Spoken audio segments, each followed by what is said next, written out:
Welcome to Lost Relation Chronicles. Before we start today's story, please let us know your location in the comment section and don't forget to like and subscribe. The toast began harmlessly enough. Chloe's maid of honor shared a heartfelt story about their childhood escapades, bringing smiles all around. Timothy's best man followed with a boisterous, laugh-out-loud speech that had the entire room roaring. Everything seemed perfect, or so I thought. Then Grant stood up.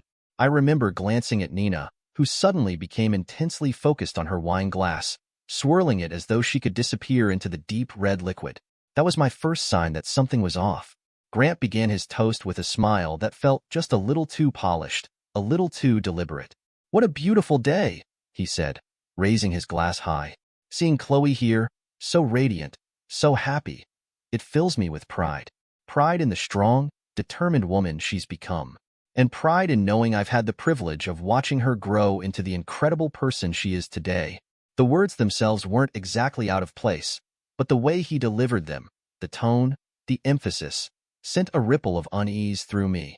I glanced around and noticed I wasn't the only one shifting uncomfortably. A few guests exchanged fleeting glances, their expressions unreadable but weighted. Grant pressed on, his tone light yet laced with something I couldn't quite identify. "It's funny, isn't it? How life works out.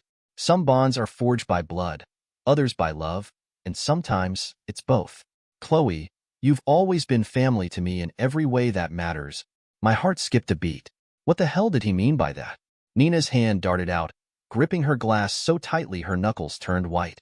She took a long, deliberate sip, avoiding eye contact with me, or anyone else. Grant chuckled softly, the sound strained, as though trying to dispel the tension that was slowly thickening in the room. "Timothy, you're a lucky man," he said, his voice a touch too cheerful. "Chloe is one in a million, and I know she'll make you as proud as she's made all of us." The toast ended with polite applause and scattered murmurs. Grant returned to his seat, his grin unshaken, but I couldn't shake the feeling that something had shifted. It was subtle, just enough to cast a shadow over the evening. I noticed Nina sneaking a glance at Grant, her expression unreadable but far from at ease. For the first time that day, I felt like a stranger at my own daughter's wedding. What did he mean by "some bonds are forged by blood"? The question gnawed at me. Why had Nina reacted the way she did? And why were some of the guests stealing glances at me like I was the only one out of the loop? As I sat there, the world seemed to tilt ever so slightly, and a seed of doubt planted itself firmly in my mind. A doubt that would grow into something far darker than I could have ever anticipated. After Grant's toast, I couldn't focus on anything else. His words played on a loop in my head, swirling like a storm. Some bonds are forged by blood, others by love. What the hell was that supposed to mean? Meanwhile, Nina acted as if nothing had happened. She laughed a little too loudly at jokes, clinked glasses with the guests, and made a point of avoiding sitting next to me for the rest of the reception. It felt deliberate, like she knew I was onto something and was keeping her distance. I tried to keep calm, but my thoughts kept circling back to moments I had brushed off before. Times when Grant seemed overly involved in Chloe's life, the way he always managed to show up for her milestones. School plays, birthdays, even small family dinners he had no real reason to attend. He'd joke about being her #1 fan, but his pride sometimes felt too intense, almost territorial. I had always dismissed it because, well, Grant was Nina's stepdad. Family was family, right? But now, with his words echoing in my ears and Nina's strange behavior, things weren't adding up. After dinner, I found Chloe in a quiet moment, sitting at a table with her new husband. She was flipping through some photos, her face glowing with happiness. I hated that my suspicions were intruding on what should have been the happiest day of her life, but I couldn't let it go. I needed answers. "Hey, I said, pulling out a chair and sitting beside her. She looked up and smiled, her cheeks flushed from the excitement of the day. "Hey, Dad," she said, her voice full of warmth. "Isn't it perfect?" "Perfect," I said, forcing a smile. "You look stunning. I'm so proud of you." Her smile brightened, and for a moment, I hesitated. What if I'm just being paranoid? What if I'm reading too much into this? But then Grant's grin and the way he'd said those words replayed in my mind, and my stomach tightened. "Listen," I began carefully, keeping my tone light. "Grant gave quite the speech, huh?" Chloe chuckled. "Yeah, he always gets a little sentimental at big events." "Has he?" I asked, hesitating before continuing. "Has he ever talked to you about, feeling like you're more than just a step-granddaughter to him?" Chloe frowned, tilting her head slightly. What do you mean? Nothing. Never mind, I said quickly, shaking my head. I guess I'm just overthinking things. But the doubt was there now, flickering in her expression. She glanced across the room at Grant, who was animatedly chatting with distant relatives. Grant's always been great, she said slowly, as if trying to convince herself. He's just involved. Mom says he feels like he missed out on raising her, so he tries to make up for it with me. Her explanation should have been comforting, but it wasn't. If anything, it only stirred more questions.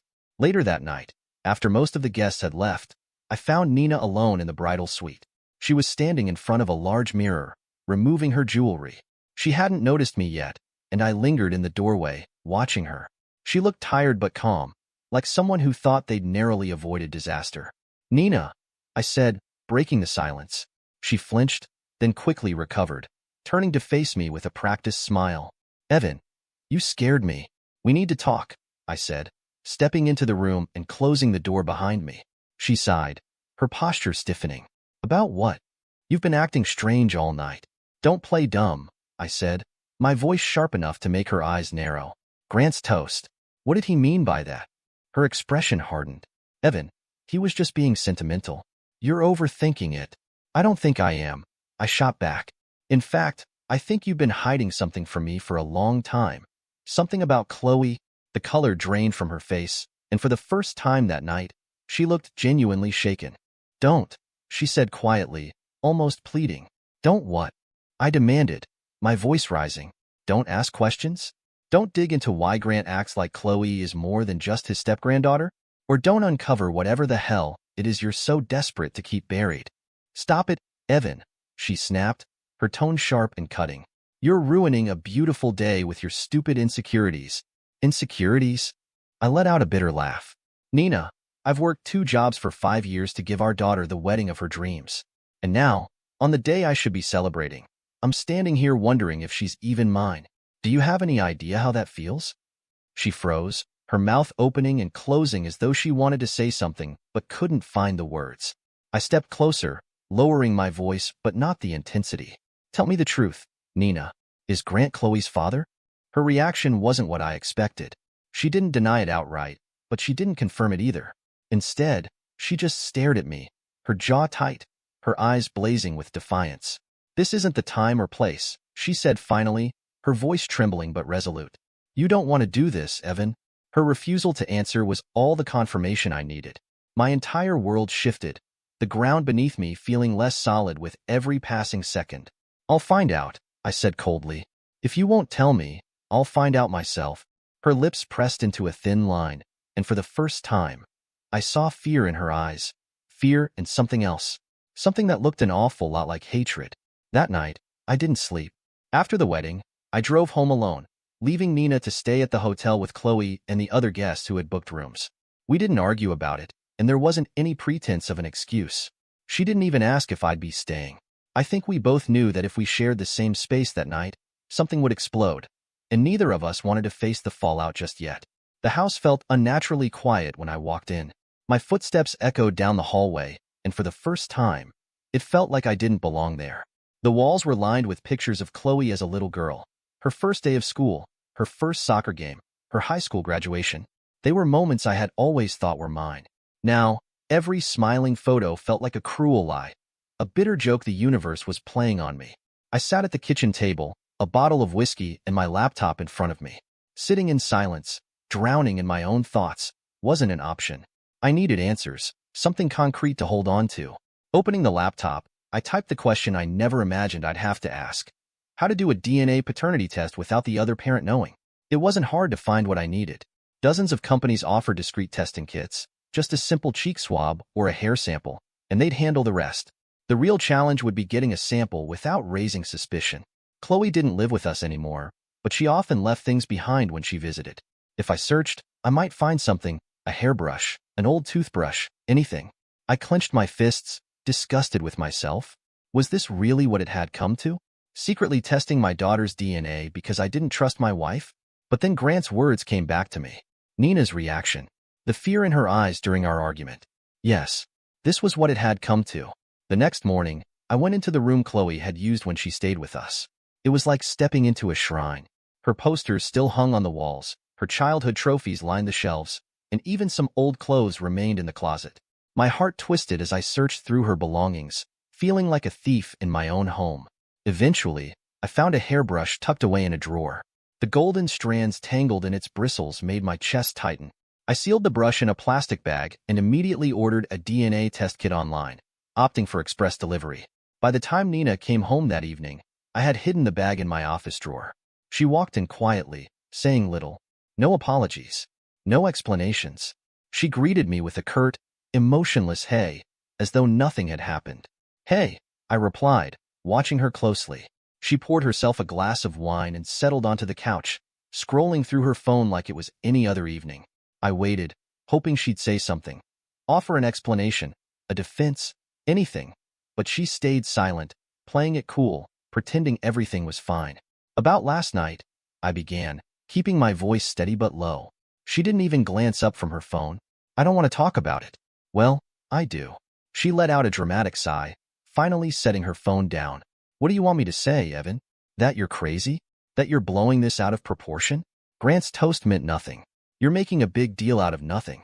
Her dismissive tone struck a nerve, igniting something raw inside me. Nothing? I repeated bitterly. You're calling his comment about bonds of blood nothing? Do you really think I'm that stupid, Nina? Her eyes met mine at last, cold and defiant. I think you're letting your jealousy of Grant cloud your judgment. I let out a bitter laugh. Jealousy? That's your excuse? You've been hiding something for years, haven't you? Nina shot to her feet, slamming her glass onto the coffee table. I'm not doing this, Evan. Not tonight. You never want to do this, Nina. I fired back, my voice rising. Because you're terrified of what I'll find if I dig too deep. But I'm done letting you dodge the truth. One way or another, I'm going to find out. For a fleeting moment, her expression cracked. Fear, guilt, something she tried to mask with anger. You're being ridiculous, she snapped before storming out of the room. Her reaction only strengthened my resolve. 2 days later, the DNA kit arrived. My hands trembled as I opened the package, carefully following the instructions. I extracted the strands of hair from the brush, sealed them in the provided bag, and mailed it off the same day, paying extra for expedited results. The waiting was unbearable. Every moment spent under the same roof with Nina felt like a silent battlefield. On the surface, she acted like everything was normal, cooking dinner, watching TV, but the unspoken tension between us was suffocating. I saw it in the way she avoided meeting my eyes, the way her smile no longer reached her face. Then, one evening, the email arrived. The results were ready. I locked myself in my office, my heart pounding in my chest as I clicked the link. The document loaded agonizingly slowly, each second stretching into an eternity. And then, the page appeared. Probability of paternity, 0%. I stared at the words, my vision blurring. My stomach dropped, and my chest tightened as though the air had been sucked out of the room. There it was, cold and clinical, the confirmation of my worst fear. Chloe wasn't mine. My hands curled into fists, and for a moment, I thought I might smash something, anything, to release the fury surging through me. The rage, the betrayal, the utter devastation. It all hit me at once, like a tidal wave threatening to drown me.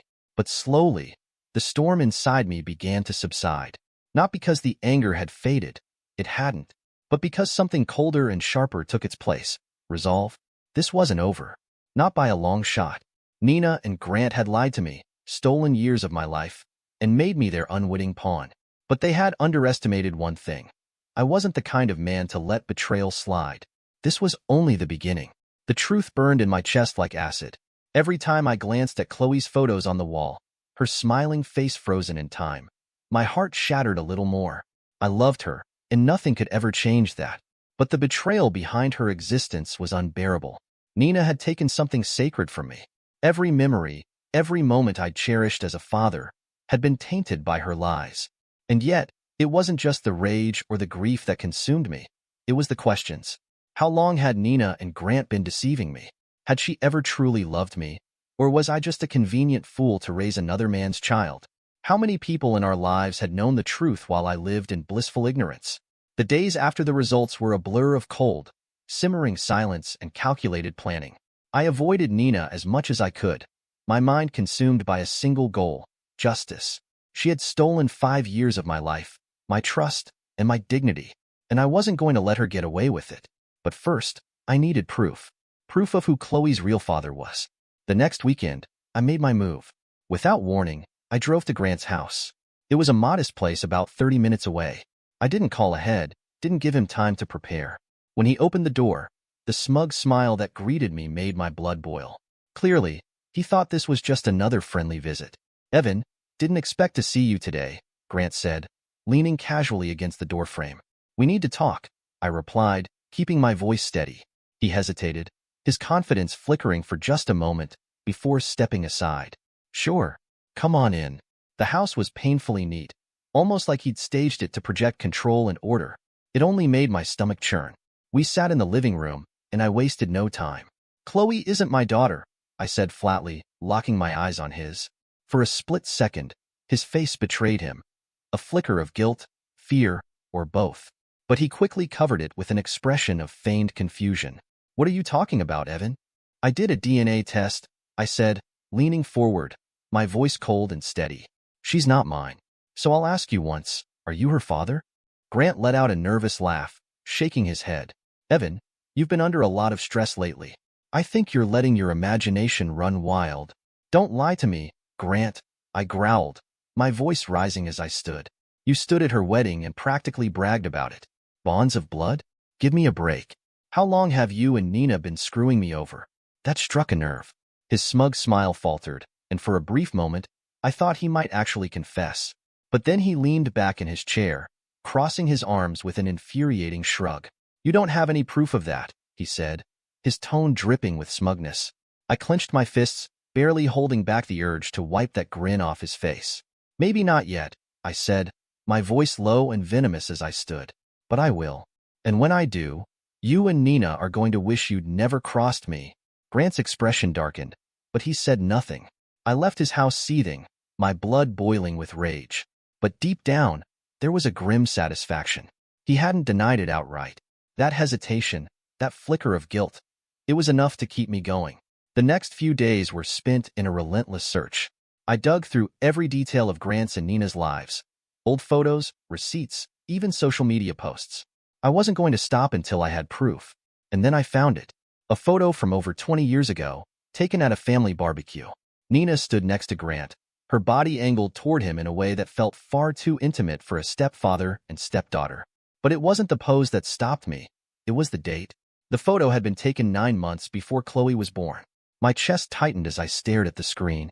It was circumstantial evidence, sure, but combined with everything else, it painted a damning picture. I saved the image, filing it away with the rest of my evidence. I wasn't done yet. If I was going to confront Nina, I needed to leave her with no way out. That evening, I waited for her to come home. She walked in around 7 p.m., looking tired but composed. "Hey," she said cautiously, sensing the tension in the air. "Sit down," I said, my voice cold. Her eyes flicked to mine, and for the first time in weeks, I saw a flicker of nervousness. "What's this about?" I placed the DNA results and the photo on the table between us. "Explain this," I said simply. Nina's face drained of color. She stared at the papers for a long moment before finally meeting my gaze. "Evan, don't lie." I cut her off sharply. "I've already done the math. Nina, what I want now is the truth. How long has this been going on?" Her lips trembled, and for a brief moment, I thought she might actually come clean. But then, true to form, she went on the defensive. "You're blowing this out of proportion," she said, her voice shaky with forced indignation. "Grant and there's nothing." "Don't." I slammed my fist on the table, cutting her off again. "Don't insult me by pretending I'm an idiot. I've given you every chance to come clean, and you've done nothing but lie to my face. So let me make this clear. I will find out the full truth. And when I do, you'll wish you'd told me yourself." Her face crumpled, but I didn't wait for her to respond. I turned and walked out of the room, leaving her alone with the evidence of her betrayal. This wasn't just about answers anymore. It was about justice. The confrontation with Nina left me cold, but not broken. Her denial wasn't just weak. It was desperate. And that told me everything I needed to know. She was scared, not because she was innocent, but because she knew the walls were closing in. I couldn't stop there. I wouldn't. If Grant and Nina thought they could bury the truth under a pile of lies and manipulation, they were about to learn how wrong they were. The next step in my plan was risky, but necessary. I needed to get close to Chloe again without letting my suspicions show. She was the key to uncovering the full truth, not just because she deserved it, but because she might unknowingly hold pieces of their cover-up. A week after confronting Nina, I called Chloe under the guise of wanting to spend time together. We hadn't spoken much since her wedding, and I could sense something weighing on her when she picked up. "Hey, Dad," she said, her voice hesitant. "What's up?" "Just thought we could grab lunch or something," I said casually. "It's been a while." There was a pause on the other end. For a moment, I thought she might decline. Then she sighed. "Yeah, sure. That sounds nice." We met at a small cafe downtown, one of her favorite spots. She looked tired, like the stress of post-wedding life was already catching up to her. Or maybe she had picked up on the tension between Nina and me. "How's married life treating you?" I asked once we were seated. She smiled faintly, stirring her coffee. "Good. Busy. Timothy and I are still settling into the new apartment." I nodded, keeping the conversation light and easy at first. But as the moment felt right, I carefully steered it toward the real reason I'd asked to see her. "Your mom and I have been having some issues," I said, keeping my tone measured. Chloe frowned, concern flickering in her eyes. "What kind of issues?" I hesitated, as though deciding how much to share. "It's complicated," I said slowly. "I just feel like there are things she hasn't been honest about. Things involving your grandfather." Grant. Her frown deepened. "What do you mean?" "You know how close they've always been," I said, leaning in slightly. "Has she ever said anything to you about their relationship? Anything that seemed unusual?" Chloe's eyes widened slightly, and for just a moment, I saw a flicker of recognition. She glanced down at her coffee, avoiding my gaze. "Dad, what's going on? Why are you asking me this?" I took a deep breath, steadying myself, because I need to know if there's something she's keeping from me. From us. Chloe sat silently for a long moment, her fingers nervously tracing the rim of her cup. Finally, she spoke, her voice barely audible. "I don't know anything for sure, but—" She trailed off, biting her lip. "But what?" I pressed gently. She looked up at me, her expression hesitant. "There were times growing up when I felt like Grandpa Grant treated me differently," she admitted. "Not in a bad way, just different. He was always so involved, almost more than you or Mom. It felt like he cared about everything I did. Sometimes too much." Her words cut through me like a knife. I fought to keep my face neutral, but inside, I was seething. "Did he ever say anything? Do anything that made you uncomfortable?" I asked. "No," she replied quickly. "Nothing like that. But there was this one time." She hesitated, her brow furrowing as if she were still trying to process the memory. "What time?" I asked, my voice calm but insistent. "When I was about 16, I overheard him and Mom arguing in the kitchen," Chloe said. "I couldn't hear everything, but he kept saying something about protecting the truth. Mom told him to lower his voice, that I might hear them. When I asked her about it later, she just said it was about family stuff. Nothing for me to worry about." My jaw clenched, and a fresh wave of anger washed over me. Nina had been lying to protect Grant for years, keeping both Chloe and me in the dark. "Chloe," I said, my voice steady despite the storm inside me. "I need you to trust me on this. There's something I'm trying to figure out, and I think it's important for both of us. If you remember anything else, anything that seems strange, will you tell me?" She nodded, her face full of concern.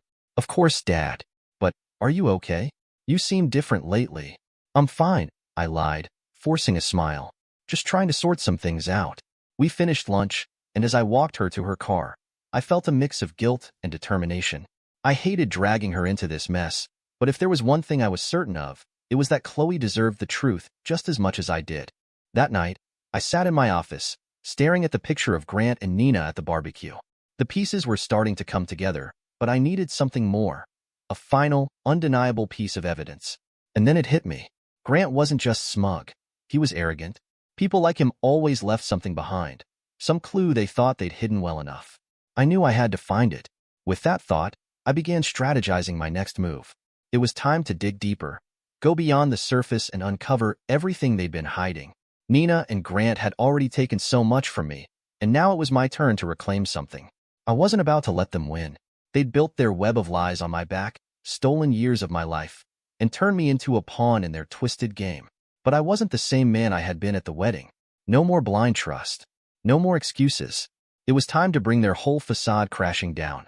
The first step was to infiltrate Grant's world. If he'd been arrogant enough to let something slip at the wedding, There had to be more. Texts, emails, something that tied him and Nina together in ways they couldn't deny. I just needed access. A week later, I saw my chance. Grant was hosting a small family gathering at his house, a belated wedding celebration for Chloe and Timothy. Nina insisted I attend, probably to maintain appearances. She was doing everything she could to act like nothing was wrong, as if the cracks in our marriage weren't threatening to consume us. I played along. The gathering was exactly what I expected. Polite small talk, drinks flowing a little too freely, and Grant playing the role of the charming patriarch.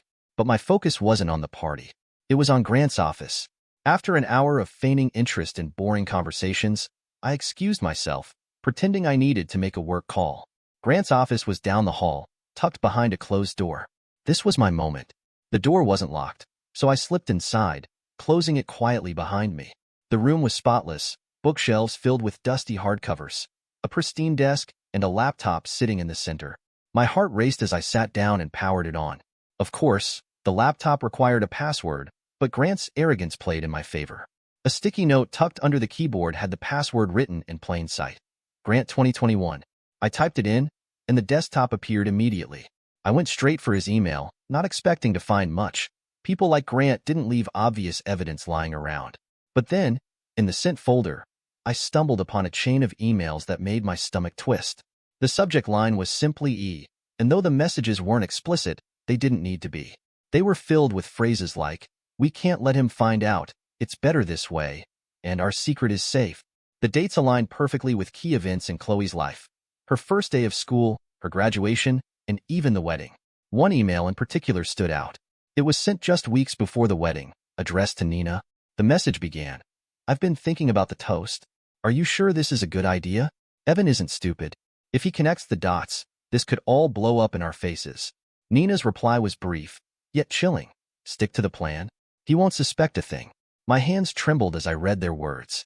The toast wasn't some slip-up. It had been a deliberate move, a calculated blend of arrogance and carelessness that they thought I would let slide. Before I could dig deeper, I heard footsteps in the hallway. My heart raced as the doorknob began to turn. The door creaked open, and there stood Grant. His eyes quickly assessed the situation, narrowing as they fixed on me sitting at his desk, his laptop wide open in front of me. For a moment, we just stared at each other, the tension so thick I felt like the walls might collapse under the weight of it. "What the hell are you doing, Evan?" he asked, his voice dangerously calm. "Finding the truth," I replied, standing up slowly. Grant stepped into the room and closed the door behind him.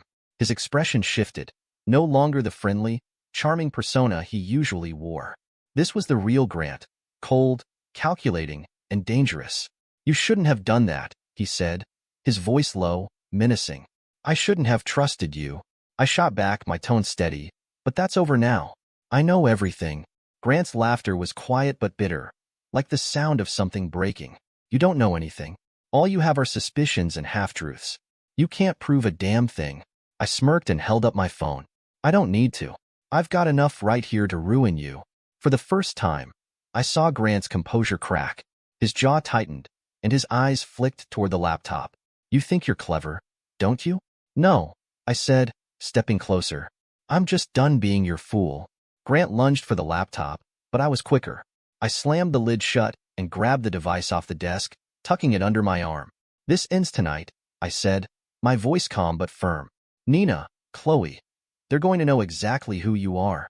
Grant's face twisted in rage, but he didn't stop me as I walked past him and out of the office. The party was still in full swing, oblivious to the storm unfolding just down the hall. As I left the house, my resolve hardened. Nina and Grant had thought they could bury the truth, but they had underestimated me. Now, I had everything I needed to tear them apart. I didn't sleep that night, but this time it wasn't from doubt or confusion. It was the adrenaline, the raw fury surging through me as I replayed everything I had uncovered. The emails, the timing, the lies. They all painted a picture so vivid it felt like a slap to the face. Grant and Nina had been in this together from the very beginning. Every moment of my life that they had touched now felt tainted. Every laugh, every hug, every shared memory with Chloe. They were all stained by their betrayal. But if they thought I was going to crumble, they were sorely mistaken. The next morning, I made my move. I didn't reach out to Nina or Chloe. I needed to approach this strategically, to ensure the truth came out in a way that left no room for denial or manipulation. I started by contacting Chloe's husband, Timothy. "Hey, Timothy," I said when he picked up. "I need your help with something." Timothy sounded surprised but not unwilling. "Sure, Evan. What's going on?" "It's about Chloe," I replied, keeping my voice steady. "There's something I need to talk to her about, something big, but I want you there when I do." Timothy hesitated, but concern edged his voice. "Okay, when?" "Tonight. Can you both come over to the house?" "Of course," he said. "We'll be there." That evening, I was ready. I had the DNA results printed, the emails from Grant saved on a flash drive, and the photo from the barbecue framed and sitting on the table, a damning centerpiece. When Chloe and Timothy arrived, Nina was already home, sitting stiffly on the couch. She looked exhausted, like she hadn't slept in days. "What's this about, Dad?" Chloe asked, her voice a mixture of confusion and concern. "Sit down," I said, motioning to the chairs across from me. Chloe and Timothy exchanged a glance before sitting. Nina remained silent, her face pale, her hands gripping the edge of the couch. "This is about the truth," I began. My eyes locked on Nina. "Something your mother has been hiding from all of us for years." "Evan, don't do this," Nina whispered, her voice barely audible. "I'm done protecting you," I snapped, never breaking eye contact. "You've had your chance to come clean. Now it's my turn." I turned to Chloe, my heart heavy with what I had to say. "Chloe, I need you to know something. I love you. That will never change, no matter what. But there's something I found out recently that you deserve to know." Her brow furrowed, confusion giving way to concern. "What are you talking about?" I handed her the DNA results, my hands steady despite the storm raging inside me. "I'm not your biological father." The room fell into silence. Chloe's eyes scanned the paper, her hands trembling as she read the words. This can't be right," she whispered. "It is," I said quietly. "I've known for weeks, and that's not all." I picked up the framed photo and handed it to her. "This was taken 9 months before you were born. Your mother and Grant were already closer than they should have been." Nina let out a sharp breath, her voice shaking. "Evan, stop it. You don't have to do this." I ignored her, pulling out the flash drive and plugging it into the laptop I had set up on the coffee table. I opened the folder and said, "And here are the emails, showing the correspondence between Nina and Grant. They were planning how to keep this secret, even after all these years." Timothy leaned forward, his face a mask of disbelief. Chloe sat frozen, tears streaming down her face as the truth sank in. Nina finally cracked. "I did it for us," she cried, her voice frantic. "For our family. I didn't want to hurt anyone. For us." I repeated, my voice sharp and bitter. "You did it for yourself. You lied to me, to Chloe, to everyone. You used me to cover your shame." "Mom," Chloe choked out, her voice trembling. "Is this true? Is Grant? Is he my father?" Nina's face crumpled as she buried her head in her hands, sobbing. She didn't need to answer. Her silence spoke volumes. Chloe stood up suddenly, the chair scraping loudly against the floor. "I can't believe this," she said, her voice breaking. "You lied to me my entire life. Both of you." She turned to Timothy, tears streaming down her face. "We have to go." "Chloe, wait." Nina called after her, but it was too late. Chloe stormed out, Timothy close behind her. I watched them leave, my heart breaking into a million pieces. But as the door slammed behind them, I turned back to Nina. "You've destroyed everything," I said coldly. Nina looked up at me, her face streaked with tears. "I never meant for it to go this far," she whispered. "You don't get to play the victim," I snapped, standing over her. "This is just the beginning, Nina. You and Grant think you can get away with this? Watch me." For the first time, real fear flashed in her eyes. Without saying another word, I walked out of the room, leaving her alone with the mess she had created. But I wasn't finished. Not by a long shot. This wasn't just about justice anymore. It was about making them feel every ounce of pain they had caused me. And I wouldn't stop until they did. After Chloe stormed out, the house was eerily silent, broken only by Nina's quiet sobs. I felt no sympathy for her. Not anymore. She had shattered everything we had built together. And for what? To protect her secret with Grant? To cling to the illusion of a happy family? The fallout wasn't over. Not by a long shot. The next morning, I received a call from Timothy. Timothy's voice was calm, but there was an undercurrent of anger and confusion. "Evan," he began, "Chloe's devastated. She doesn't know what to believe right now." I told her to take a day, breathe, and then figure out what to do next. But I need to ask you, is it true about Grant? It's true, I replied firmly. Every word of it. I wouldn't have told her if I wasn't absolutely sure. Timothy sighed heavily on the other end. She's asking a lot of questions about her mom, about her real father. I think she wants to confront Grant. That hit me like a punch to the gut. Chloe shouldn't have to face Grant directly. But maybe this was it. The final piece of the puzzle. The moment Grant's lies would finally come crashing down. Let her, I said after a pause. She deserves to hear the truth from him, and I'll be there when she does. Timothy hesitated, but eventually agreed. Okay, I'll talk to her and let you know. The meeting was set for that evening. Chloe wanted answers, and she wanted them face-to-face with Grant and Nina. She insisted I come, though I could tell she wasn't sure what role I would play in this unfolding drama. Grant, as expected, tried to avoid the meeting. When Chloe called him, he claimed to be too busy, but her anger broke through his excuses. You owe me the truth, she said, her voice trembling. You've owed me that my whole life. Grant finally gave in. We met at his house, a neutral setting, but it felt anything but. Nina and Chloe sat on one side of the living room, Timothy and I on the other. Grant stood near the fireplace, a glass of whiskey in hand. His usual arrogance was still there, but I could see the cracks in his facade. Chloe didn't waste any time. Are you my father? She asked, her voice shaking but resolute. Grant looked at Nina, then back at Chloe. For a moment, he seemed to struggle with himself. But then, with a sigh, he sat down and placed his glass on the table. Yes, he said simply. The room seemed to freeze. Nina let out a quiet sob, but Chloe wasn't looking at her. Her eyes were fixed on Grant, wide with a mix of horror and disbelief. How could you? She whispered. You lied to me. My whole life. You lied to me. I didn't want to hurt you, Grant replied, his tone almost condescending. It wasn't supposed to happen like this. Then how was it supposed to happen? She snapped, her voice rising. Were you ever going to tell me? Or was I just supposed to keep living a lie? Nina tried to intervene, but Chloe silenced her with a sharp glare. Don't say a word. You're just as guilty as he is. The tension in the room was suffocating. My heart ached for Chloe, but I knew this was her moment. She needed to face them on her own terms. You used Dad, she said, her voice cracking. You used him to raise me, to pay for everything, to be the father you couldn't be. And you, she turned toward Nina, you let him. You let him steal everything from Dad. Nina's sobs grew louder, but Chloe wasn't finished. I don't even know who I am anymore, she continued, tears streaming down her face. Everything I thought I knew about my family, it's all gone. You took that from me. Grant attempted to defend himself, but I stood up and cut him off. Save it, I said coldly.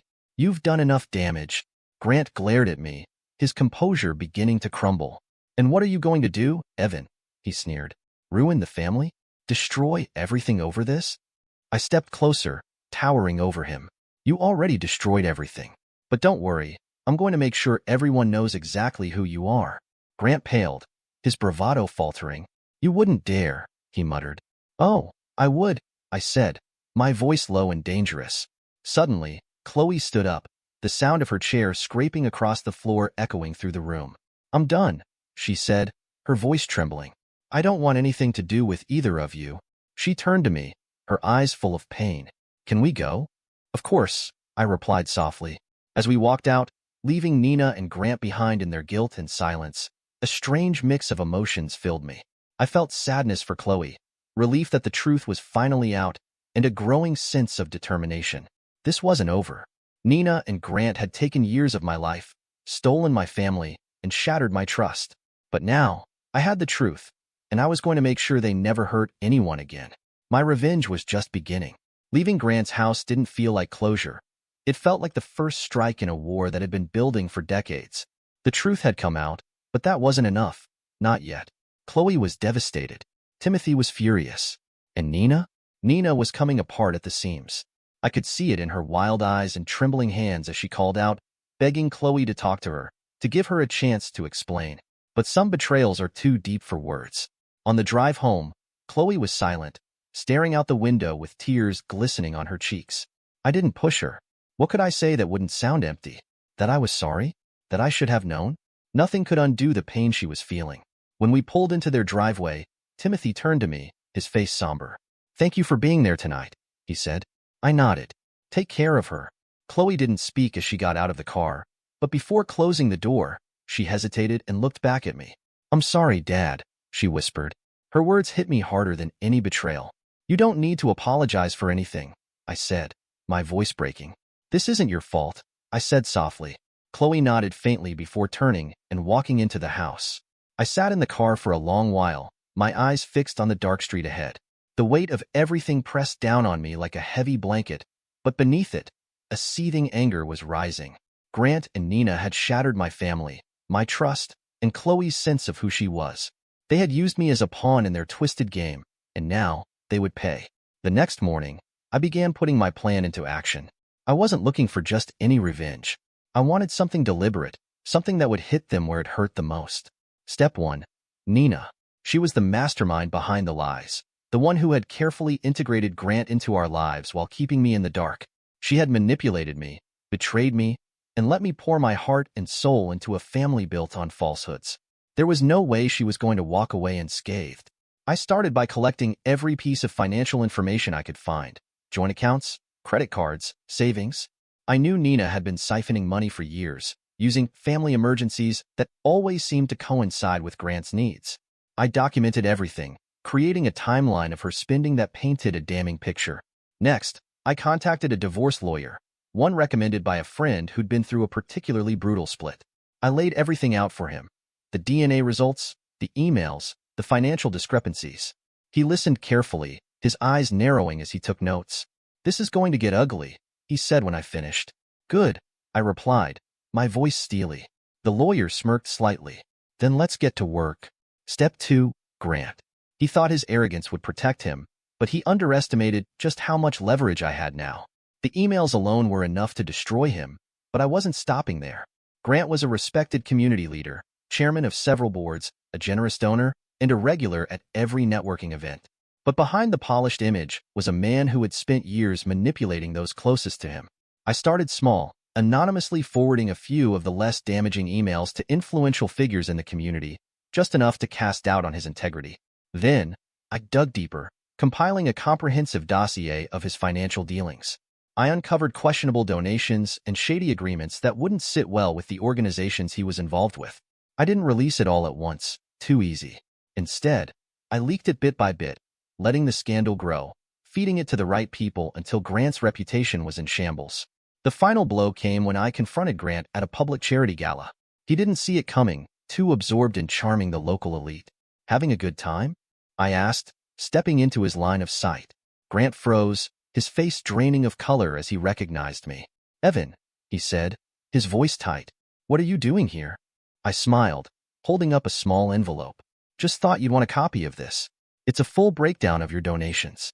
I'm sure the IRS will find it fascinating. Panic flashed in his eyes, and his composure cracked. You wouldn't.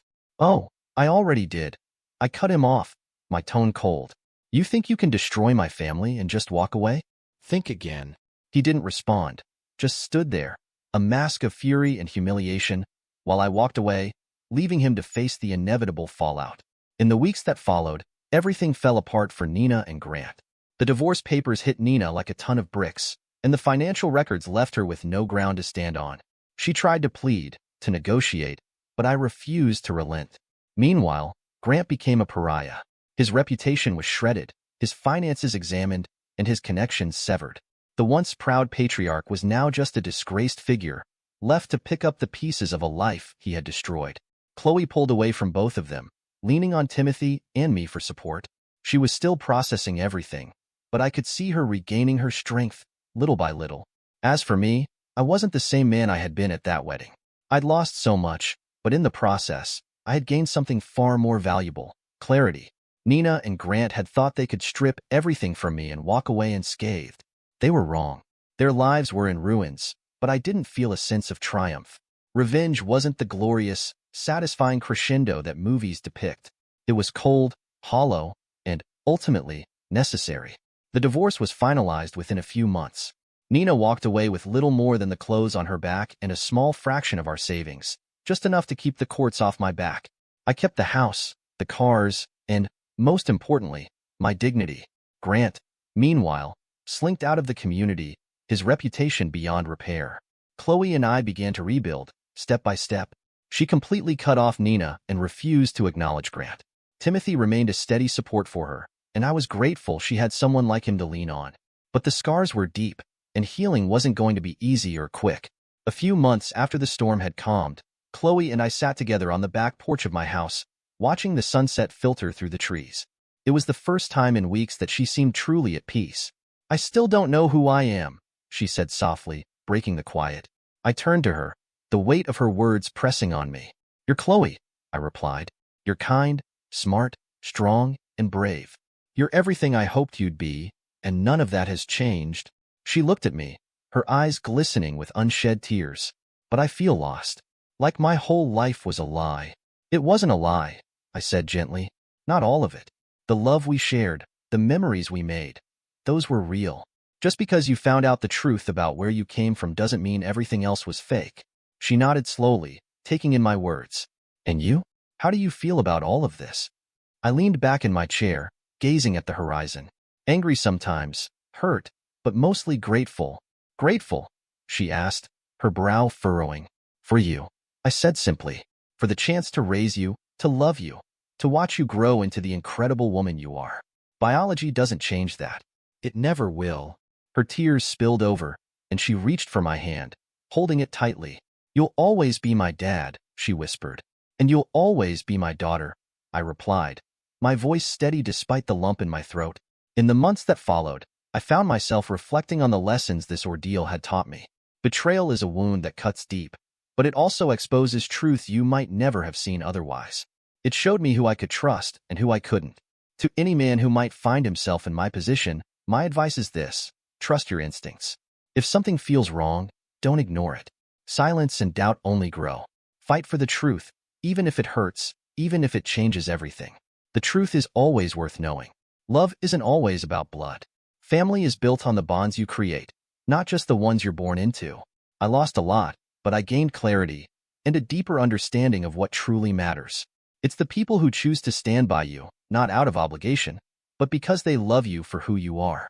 Revenge might have fueled me, but love was the foundation that helped me rebuild. In the end, that was what mattered most. Dear listeners, please share your thoughts in the comments section below, and don't forget to like, share, and subscribe.